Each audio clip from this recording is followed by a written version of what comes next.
Jumlah pasien baru COVID-19 yang dirawat di Rumah Sakit Darurat COVID Wisma Atlet Jakarta hari ini bertambah 759 pasien baru.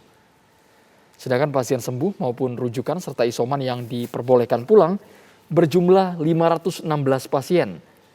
Sehingga total jumlah pasien yang saat ini dirawat inap mencapai 5.831 orang.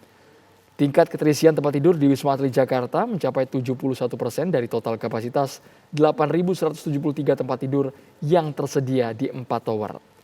Sementara jumlah pasien COVID-19 varian Omikron yang masih dirawat di lantai 10 berjumlah 28 orang.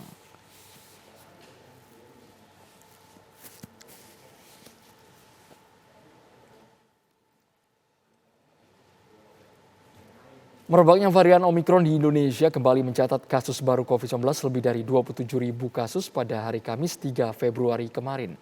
Dalam sepekan terakhir, jumlah kasus harian COVID-19 di Indonesia terus meningkat dari hari ke hari. Sudah bergabung bersama kami Dr. Erlina Burhan, spesialis paru RSUP Persahabatan. Assalamualaikum, selamat sore Dr. Erlina. Kami ingin tahu ini dok, melonjaknya kasus COVID-19 apakah karena paparan dari varian Omikron sehingga begitu cepat? Ya, saya kira ini adalah sesuatu yang bisa diprediksi bahwa kalau terjadi peningkatan kasus yang sangat tinggi maka tentu saja akan banyak yang kemudian perlu perawatan di rumah sakit. Ya, walaupun persentase yang sedang berada kritis itu sekitar 15%, tapi kalau 15% dari kasus yang sangat banyak itu akan juga meningkatkan kasus-kasus yang harus dirawat di rumah sakit. Jadi memang rumah sakit sekarang harus meningkatkan kapasitas tempat tidurnya dengan menambah ruangan dan menambah tempat tidur.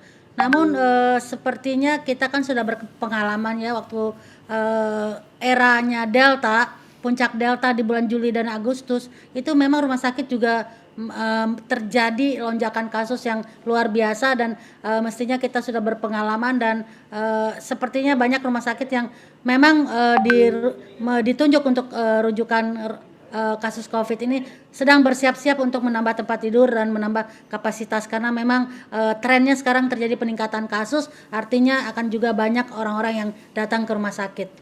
Dokter Erlina, karena kan logika orang-orang menganggap bahwa Omikron ini ada juga pihak yang menyebut gejalanya ringan.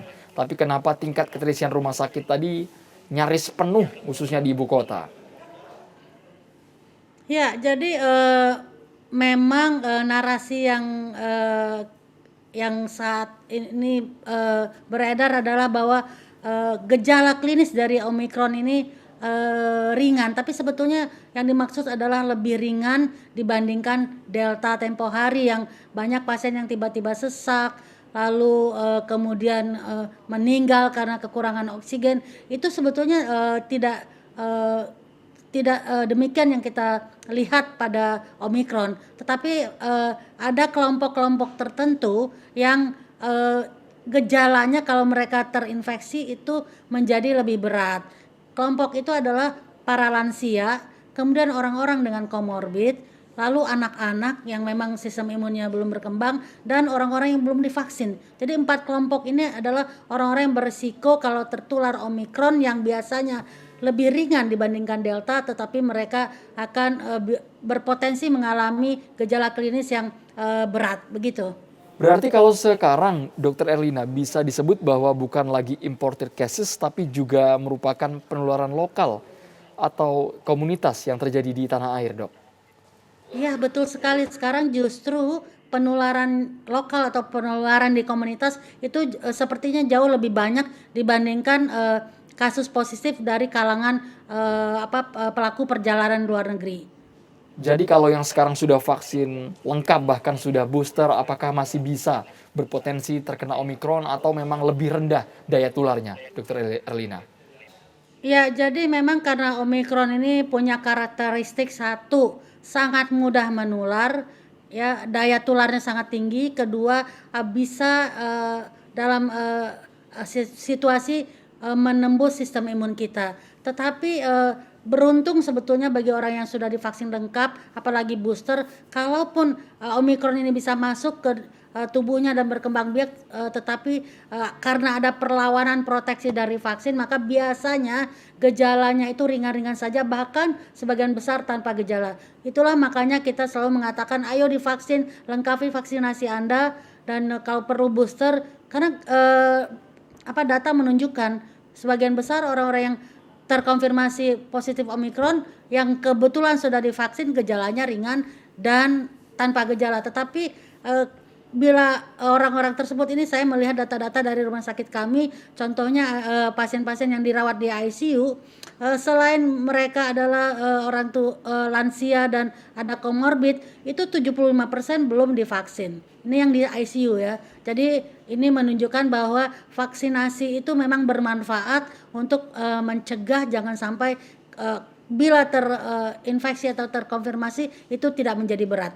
Selain Demikian. itu, Dokter Erlina, sejumlah kasus yang baru-baru ini muncul. Mereka merasakan gejala, tapi ketika antigen negatif, ketika PCR-nya positif. Ini apakah menandakan bahwa antigen sudah nggak mempan lagi nih dengan varian yang sejenis Omikron ini, dokter? Ya, sebetulnya antigen itu masih bisa mendeteksi ada virus penyebab COVID. Tetapi memang positivity-nya lebih rendah dibandingkan PCR. Ya, jadi bukan berarti antigen tidak bisa, tetap bisa, tapi antigen itu false negatifnya juga cukup besar. Jadi tapi bukan berarti antigen nggak bisa loh, tetap bisa. Tetapi memang positivity rate-nya lebih rendah dibandingkan PCR. Meskipun sudah bergejala berat gitu, dok? Ya, jadi hasil lab itu bisa saja terjadi kesalahan di beberapa aspek, mungkin pada saat pengambilan tidak tepat, atau mungkin juga masalah transportasi, masalah lab error, dan lain-lain. Jadi tidak bisa digeneralisir bahwa swab antigen itu tidak bisa mendeteksi COVID. Tapi begini ya, saya kira yang penting sebetulnya masyarakat itu tahu bahwa dia positif COVID atau bukan. Jadi menurut saya tidak perlu juga terlalu panik, oh apakah yang Omikron atau bukan Omikron. Karena apa? Karena apapun variannya itu tata laksananya sama saja. Jadi tetap isolasi mandiri atau isolasi terpusat, atau bila bergejala yang membutuhkan pengobatan tambahan bisa diberikan obat-obat yang untuk mengatasi gejala dan juga ditambah dengan antivirus. Itu berlaku untuk semua varian. Jadi saya kira janganlah masyarakat kemudian jadi panik, oh apakah saya Omikron apa tidak. Menurut saya pada kondisi saat ini yang penting tahu dulu statusnya, COVID-nya positif atau negatif. Karena itu tadi, tata laksananya sama saja, perlakuannya juga sama. Terima kasih banyak Dokter Erlina Burhan sudah bergabung di Kabar Petang Pilihan.